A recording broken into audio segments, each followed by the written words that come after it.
প্রিয় ভাইয়েরা আমার, হুসনু খাতেমা, মৃত্যুটা যেন সুন্দর হয়।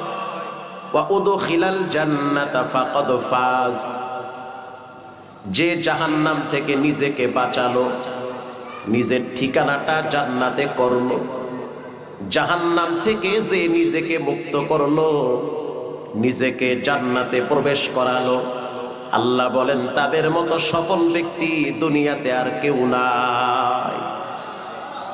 জাহান্নাম একটা ভয়ঙ্কর জায়গা। দুনিয়ার ভিতরে আয়না ঘরের নাম শুনছেন, কিন্তু সেখানে তো শ্বাস টানার জায়গা আছে, একবেলা হইল তো খাবার দেয়, কিন্তু অনেক কষ্ট দিয়েছে, নির্যাতন করেছে, অসহনীয় নির্যাতন